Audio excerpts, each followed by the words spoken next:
Hello world, and we are back. My name's Kyle Fischl, and this is going to be episode 124 of my poker vlog. For this one, I play a massive game, 5-5-10. Several players at the table have over 20k in their stacks, biggest I've ever played. Excited to share it with you on the vlog. If you appreciate the higher stakes game, please do me a favor, hit the like button. If I get up to 1,000 likes, I'll try to play these bigger games more often. Just lets me know that there's a supportive community that would like to see me shot take a little bit more. And without further ado, we are going to roll the tape. All right, we sit down at the 2-5 table waiting on the 5-5 list with $700 in our stack. But for the first interesting hand, with one limp, I'm on the button with king queen offsuit. Definitely going to raise this one up. I make it $20. The big blind and the limper call, so we're going three ways to a flop of king 9-7, two spades. Pretty good board, king high, so I have top pair, good kicker, plenty of draws to get value from. Easy continuation bet, so I bet $35. To this bet, the big blind folds, but the limper decides to call, so we're going heads up to a turn card, which is the deuce of diamonds. A brick if I've ever seen one, so we're not going to stop betting on this. Plenty of draws to still be paid by, so we bet $85 on this turn. And this bet makes my opponent fold, so pretty standard start, but standard's always pretty good. For the next interesting hand, we did not catch the whole thing on camera, so bear with me, but it is definitely significant. An early position player raised to $15. Every single opponent calls up to me. I'm in the big blind with 5-3 of clubs. Definitely going to continue because we're going 7 ways to a flop, where we flop a flush draw on jack 9-7, 2 clubs. Actually thinking this is a hand where I'm definitely going to be able to continue pretty much all the way to the river easily. I don't expect any of my opponents to bet a good sizing where I will pretty much be forced to fold. And that suspicion is confirmed when the pre-flop aggressor continues for $35. Definitely very small on a draw-heavy board. When one middle position player calls, I'm definitely going to call as well. And we go 3 ways to a turn card, where we bink the king of clubs immediately. Even better because it blocks like king, queen, and ace, queen, and plenty of higher card flush draws that are possible for my opponents. So I'm actually feeling pretty good about a 5-high flush at this point. The aggressor bets small again, only for $50. Now, I'm not sure what the correct sizing is at this point, but I'm definitely going to put more money in the middle. I made my flush. He has plenty of 2 pairs and even pair plus straight draws. Maybe hands like ace, queen, or ace, jack with ace of clubs are going to be able to continue. So we raise extremely small, as we want to get more money in the middle, but we really don't want to give our opponent the chance to fold. So I make it $125. The raiser is the only caller, so we're heads up to a river, which is the 10 of diamonds. Doesn't change my hand value, still have a 5-high flush. Definitely need to go for some value, so I count out what I consider a decent sized wager. I bet $300 into the middle. My opponent doesn't take very long before jamming all in for $520. That was a shock, I didn't see that coming. At this point, I feel absolutely horrible about my hand. Like, I can't even see my opponent raising this spot without a better flush. I also can't really put him on a flush that's even possible. I mean, I guess 9-10 of clubs is the most reasonable. Ace, queen, ace 10, all possible as well. Thinking this is just a horrible spot, and I'm always beat here, but it's $200 to win. Almost $1,000, and my opponent can never be bluffing, so maybe he just lost his mind with a set or a straight. After me hemming and hawing and saying I have a flush and don't think I can fold, I eventually put it in, and he said if you have a flush you're good. He says he did not see the 3 clubs out there and he just had a straight. So definitely a good result for me. Pretty phenomenal turn of events. Yeah, I didn't hit record early enough.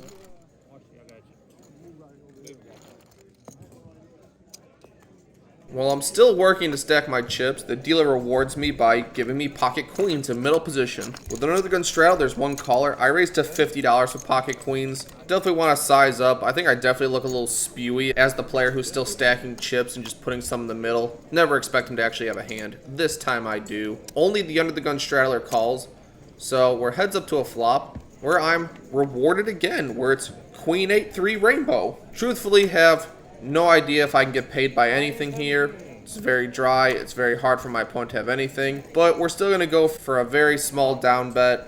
Hopefully he'll stick around with ace highs and maybe a random 8. So I bet $25. Hoping the spewy still stacking chips image plays a role into this one. It possibly does as my opponent makes the call. The turn is a second 8. So we fill up. and we're pretty much guaranteed to win this hand. I bet $50, hoping my opponent has an 8. If not, I really don't see myself getting value from anything. We're just going to bet small again. Maybe he'll call with an 8, but unfortunately not this time. He eventually lets it go. So we've been playing for about 25 minutes, and our $700 buy-in is looking amazing at this point. And what better timing than to get moved to the 5-5 game. Bigger game, people are buying for 1,500 max. Right now I'm in for 1,500, but 700 of it is my own money. The first hand, I'm in the big blind with ace-king off suit. Middle position raises to 20, there's one caller. We're short-handed, only 6 people at the table so far. So I really don't expect them to give me credit for a hand all too often. I'm going to size it a little bit bigger with this 3-bet. I make it $100 with ace-king. Both my opponents think for a little bit, but eventually fold. It is always nice to win the first hand at a bigger table. Helps to gain some confidence, definitely. Before the next interesting hand, it folds to me. I'm in the cutoff with ace-queen off suit. I raise to $20. The button and the big blind calls were 3 ways to a flop of ace, jack, deuce, rainbow. This is going to be one of the times where I put a top pair good kicker into my check calling range. When it's checked to me, I choose to check. The button decides to throw out a bet of $40. After the big blind folds, I'm happy to make this call. Happy to just check call this hand all the way down. Turn, king of hearts, not really the greatest. King jack is definitely a hand I could get a lot of value from. A few streets, so it's not the greatest. Not really expecting my opponent to have ace king at all ever, so apart from king jack, I should probably still be good here. When I check it, my opponent sizes up. He bets $125. Still can't really do anything but call. If I choose to put a hand in my check calling range and you check and your opponent bets, you kind of have to call. So that's what I choose to do on this one. And the river is the 6 of diamonds. Total brick, shouldn't change anything. If I was ahead on the turn, I should still be ahead now. I check to my opponent. If he fired like 300, 350, it'd probably be a gross just call spot, but he chooses to check it back. I announce ace queen, and that is good. My opponent would later tell me that he has 5-3 of hearts, so definitely a candidate to throw out the third barrel when he bricks, but he chose to check this one back, and there are no complaints on me for that. Now we are moved to the main game, the big show, the biggest game in the casino at the time. As you can see, there are 2 different opponents that have 20,000 or more in their stack, and I'm sitting with 2. Still a great spot though. There's no shame in short buying or semi-short buying into big games because all it takes is one hand to get a pretty easy double up. So definitely going to challenge ourselves in 2023. Not going to shy away from some bigger games and really push ourselves to make something of this year. With that said, this is actually playing 5-5 mandatory 10. With 2 limps, I raise it up to $40 with pocket 4s. Not going to just call this one, definitely want to establish a stronger range than average. And we get to play the hand on the button, so we're definitely going to raise. Well, 3 different opponents' calls, we're going 4 ways to a flop of king 3-3 with 2 spades. Pretty good board for me. I have all the ace kings in range and pocket kings. My opponents can't have any of them. And there's only 1 overcard to my 4s, so I'm feeling pretty good about my spot right now. Additionally, I've been playing pretty tight up to this point, so hopefully my opponents can just give me credit for ace-king. So when it's checked to me, I'm definitely going to put out a bet here. Would love to win this hand right now. I bet $85. The big blind folds. A middle position player calls. Not super happy about that. But the cutoff folds. So we're heads up to a turn card, which is the 6 of diamonds. Pretty good card. It shouldn't really connect to my opponent's range at all. So when he checks to me, my plan is to bet this turn card, and then hopefully river goes check, check. I can get value from flush draws at this point, and if my opponent folded to hands like 8s, 9s, something in that range, I'd be pretty happy with it. And I still have ace king and pocket kings in range, so with that in mind, I throw out a bet of $150. And my opponent snap puts in almost 2K. Part of the show. This is what you're paying for. So that's the benefit of this table. If I had a 3, if I had ace king, if I had pocket kings, I'd probably just put it in here pretty happily. And I do think it's possible my opponent could be doing this with a flush draw. But after playing at this table for a bit, it seemed as though most of these guys were playing any 2 cards. So it's not even unreasonable that he could just have a 3 here and hoping I have ace king and just stack me. But either way, with my exact hand and this exact action, it's going to be a fold for me on this one. But the next interesting hand, with one limp, I raised to $50 on the hijack with ace queen offsuit, the straddler, and the limper call. So we're going 3 ways to a flop, which is jack 5 deuce 2 clubs. When it checks to me, similarly to the last hand, I don't really want to bet as a bluff and just get raised blown off my hand. So I suppose I've just checked this. Hopefully I can turn one of my overcards, maybe a straight draw, something like that. We check it back. Turn is the queen of clubs. Kind of a dicey spot. Could have turned the best hand. Could have turned top pair and dead to a flush. When it checks to me, I think I'm happy to check and see a free card and then reevaluate river. Well, the river is the 10 of hearts. Also not a very great card. There's a lot of 2 pairs they got there. Some straights, but kind of unlikely. It checks to a later position player who puts out about a $75. I think this is a pretty easy call. Top pair, good kicker. Maybe he's valuing a 10 or a jack. Worse queens. There are things he could have here, so I make the call. The other opponent folds. He says that he misread his hand and thought he had ace 3 of clubs, but luckily for me, his ace was a spade. Maybe he was just bluffing when it's been checked all 3 streets. But either way, we'll take this one down.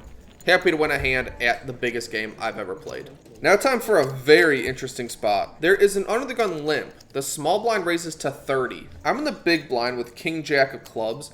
I'm definitely going to call this one. I think 3-betting in a game where I could just get jammed on and have to fold is pretty bad. So I think this one has to just be a call with my stack depth. The big blind calls, and the under the gun straddler 3-bets to 130. When the small blind calls, I think I'm getting pretty good odds with a pretty decent hand. So we're going to play this one, hope to connect in some way, and win a huge pot. When the straddler folds, we're 3 ways to an 8-3-3 board with 2 clubs. Definitely a pretty dream scenario. The 3-betters can never really have a 3 here, and rarely have pocket 8s. And I have 2 overs and a club draw. Seems pretty phenomenal to me. We check to the pre-flop limp 3-better. He continues for $300. Probably going to call this one. Even more so going to call this one when the small blind decides to call. Getting great odds to hit my flush. So I stick in the call. Come on, club. Nope. 10 of hearts. Not quite what I'm looking for. May have to just give this one up if the 3-better bets again. But on this one, when I check to him, it checks through. Alright. Club dealer. One time. Biggest game of my life. Potentially one of the biggest hands I'm going to play if it connects. River is a black 10. You've betrayed our sacred bond of trust. Not the good black 10, the bad black 10. When the small blind checks, I actually think this is a great spot for me to bluff at. If I have king jack of clubs, I could easily have ace 10 of clubs, king 10 of clubs, all the 10-9 of clubs. I could easily have a 10 here, and I really think the 3-better would continue betting if he had one. It's very unlikely either one of my opponents have a 3. If I got an 8 to fold, it'd be amazing. Medium pocket pairs like 6s, 7s, 9s, things such as that may fold to a bet. I've been super tight. I just showed that I checked back top pair, top kicker a few times, so I think my image is really good here. This is going to be a $400 bluff from me. If it works, I'm going to have a huge stack and a bunch of confidence at this table. So 400 goes in the middle. The 3-better snap folds. And the small blind snap calls. Damn it! I quickly announce you win because he clearly does. And he has 8-3 of hearts. So yeah, just a quick reminder that he opened to 30 and then called a 3-bet to 130 with 8-3 of hearts. So yeah, these opponents are playing any 2 cards with thousands and thousands in front of them. I'm definitely at a good table, happy to be here. Before the next hand of note. Early position raised to 50, I call on the button with pocket 3s, hopefully I hit a set, make a huge hand, get all the money back and then some.